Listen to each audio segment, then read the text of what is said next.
you see? Well, my experience, we just, it was 2006, started a project to look at converting our core system along with about a dozen applications and modules.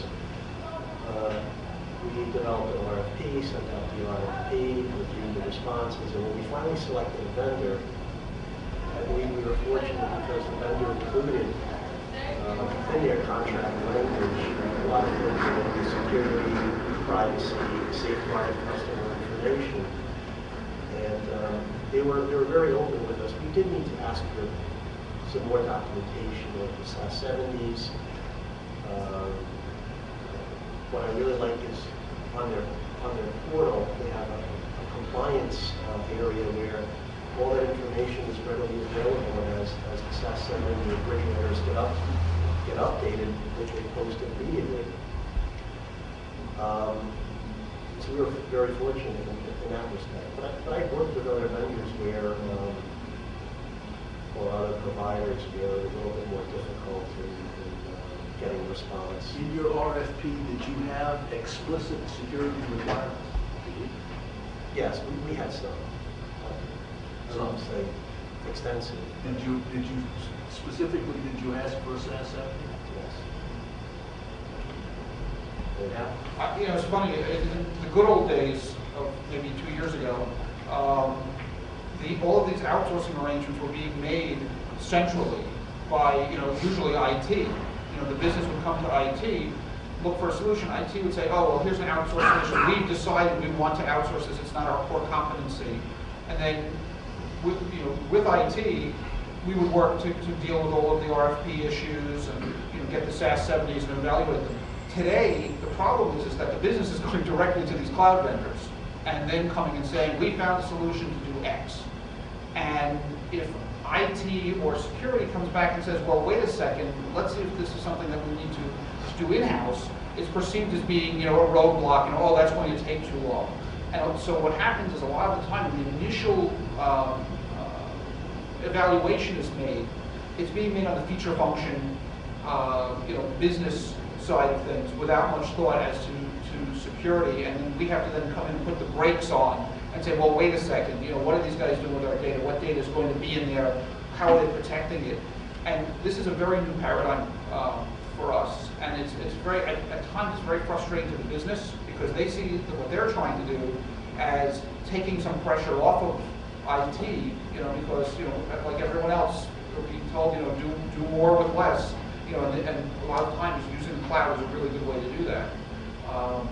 But it has broken down that RFP process that it has always been sort of a safeguard, and we sort of have to do a sort of a rear guard defensive action after the business has already got their minds set on doing X, and then they've already gotten buddy with the vendor and like decided this is a solution. We then have to go in and be the bad guys and say, okay, how do we make sure that this is something we should be doing? And I think that's the piece of the cloud picture that is the technology, the bandwidth, all of these things. Yes, they're important. But I think the thing that's going to really mess with organizational processes is going to be this type of situation where the business is driving the selection much more than they used to be. So the business should be driving the selection. So I think it's form follows function. The governance and budgeting and strategic planning, this is a business issue. You need to get ahead of your clients. You need to be talking about not the reasons why you don't want to encourage the cloud or whatever the case may be. It's why do you want to do it. That iPad that Bill has, you should be thinking about how to lock that down. And there are techniques out there. Rather than saying, I'm not going to allow the customer, who may be most senior executives on your team, to not have an iPad. That's typical IT security reaction, right? It's an operating system. I'm not familiar with it. I'm not going to deal with it. It's going to happen. And so I would say to you is, you need to know the customer business. You need to get into the budgeting process. I'll give you one for example. I have one subsidiary that helps acquire Major League sporting teams.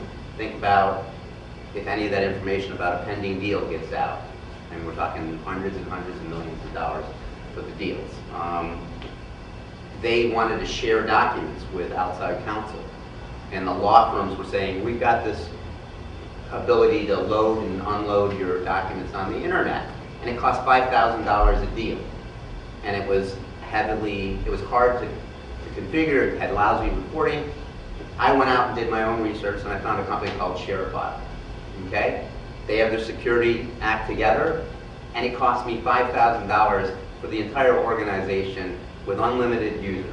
And I said, I got it here. If you want to keep on doing your deals the old way, fine. It's $5 grand a pop. And then I started selling it around the organization so I can make it a corporate standard and get out of the game. So I'm making a business deal. It's effective. It's scalable. Our team only has to manage one environment.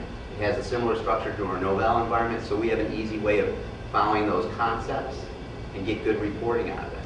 So, yeah, they went away from us for the first business, but I tried to bring them back in. And I would just say, you need to know the business. What are they looking to do? What kind of customers are they looking to get? What type of technology they're looking at? You see them asking for an iPhone, you have to work around it. The other example is, I have a new division that just got set up, has $1 billion worth of assets under management. It's high net worth advisory services, and they're popping up in all the little cities around the country. These guys aren't on our network.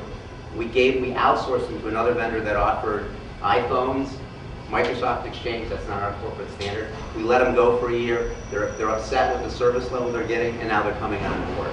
And now we've had time to assess these technologies and deliver a service where they're actually thankful to us because we're getting them out of a situation where they're not happy, and they're now looking at us as the positive side as opposed to, we wouldn't have been able to deliver that service if we had been audacious enough to say, yeah, we'll do this. Well, you brought up an interesting application, document management, and I'm sure Lance would like to speak to that. Lance Ray is Chief Information Officer for Gilbert & Davis, a law firm. And I'm sure you use document management. We use document management, yes. And actually, document management is our document management is internal, but there is a vendor that just came out that's gaining some traction that is a cloud-based document management system. Just speaking to the current topic. So yeah, our document management is internal, and the majority of our deals our workings are internal, but deal rooms do come up occasionally, and they're usually client-driven. And yeah, there are some vendors out there that are literally breaking people over the coals just to set up a deal room with a rudimentary looking web page that's difficult to manage or to print out from, or that kind of thing. So yeah, it's been our drive to find solutions that work well for both parties, the in-house attorneys and the clients that they're dealing with. The biggest move we've made to the cloud is we have moved all of our disaster recovery and backup to a cloud vendor. And that was initially a decision that was forced on us by our ISP, who we're doing our co-location with. So initially it was a financial decision, but once we evaluated the options that we had, we were able to save a significant amount of money by moving to a cloud vendor and gaining a more flexible environment. Something that we could actually have 2 verifiable tests per year, which is the dirty little secret about disaster recovery, is that it's never tested well. And it's been a bit of a learning process. The biggest thing with dealing with a cloud vendor is trust. Trust on a number of levels. Are they going to be around in a few years? Because most of them are very new companies. Are you willing to trust their security model and have them trust you enough to give you eyes onto their operations so they can see how they're working? And then trust that the solution that you chose is actually going to work for you, because it is a leap of faith. Incidentally, we've used the words SAS and SAS 70 several times without decoding that. SAS is the standard for doing service auditor reports. Generally, when you deal with an IT vendor, they're not going to want to have your auditors come directly into their shop and do an audit. If the auditors of all their customers came in and did an audit, it would be too disruptive to their business. So the model that has arisen is called the Service Auditor Report. The Service Auditor Report is done to a standard called the SAS 70, incidentally, which is about to be replaced. Joe, do you remember the name of the replacement? SSAE 16, I think. Okay. Something like that. It's SSAE and then some to be Right. number. SAS 70 Type 1 says, I'm going to go in, the auditor will go in and opine as to the agreement between the controls that the service provider says are there and the ones that are actually there. He doesn't say anything about the effectiveness of those controls. A SAS 70 Type 2, he's required to opine on the effectiveness of the controls. However, the reservation is he opines only as to the effectiveness of the controls at the point of his audit. But even then, even though you get the Type 2 report, you still have to reconcile what his opinion says about the effectiveness of the controls to the importance of those controls to your application and your enterprise. It's also important to note that the controls that are examined are really up to the organization being examined. You know, the SAS 70, you sort of get to draw the target that you're, you know, and you know, a lot of organizations will draw it around the bullseye that they have set. So, for example, if you have an organization that has weak controls around, let's say, password management, they might just choose not to have that control as one of the things that's being assessed. So, reading SAS 70 reports for these cloud vendors, it's a very interesting experience because you can get a report, you know, from, you know, two different vendors that might be providing the same exact service, and they'll look totally different because they will, you know, they will tend to emphasize the areas that they're good at and de-emphasize the areas that they're not. There are some other more objective standards that are out there in the security space, you know, such as the, you know, the ISO 25. I forget the, you know, yeah. So, you know, and then you know, there are some other standards as well that you know, can use, such as web trust, things like that. But when reading these reports, and it's funny, I get to do this from both sides of the table because in addition to actually getting SAS 70s from vendors, we actually provide SAS 70 Type 2 to our customers. And so it's interesting to see the process from both sides, and it makes you much more skeptical of, you know, the reports that you get. I would add, you know, so first of all, SAS 70 Level 2 is the only thing I would accept. Right. And it's just the beginning, though. So, first of all, SAS 70 Level 2, many people say they're SAS 70 Level 2 approved, but it's really only their data center. It has nothing to do with the processes that are actually going on in the back of the house. So you need to understand what are they, you know, attributing this SAS 70 Level 2. It's the overall organization. Is it just the data center? Some people may co-locate their servers in a SAS 70 Level 2 certified location, and then they're saying they're SAS 70 Level 2. It's got nothing to do with it.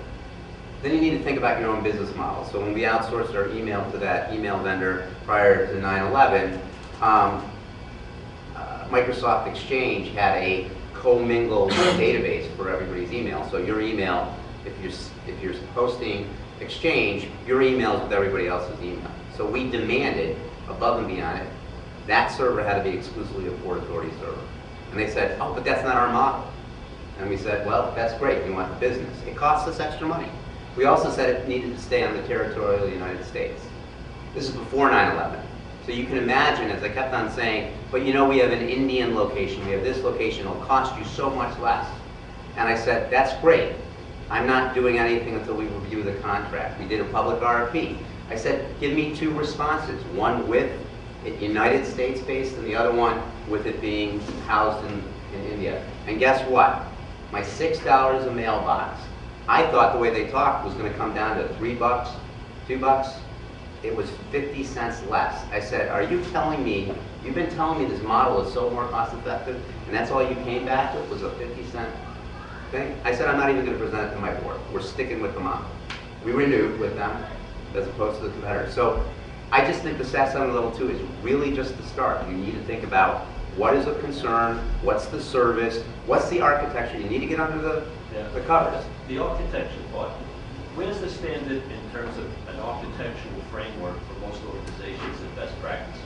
The state CIO has something, it's a 168-page report, but Right. it takes like a year and a half to implement it. So there's good standards. The CSA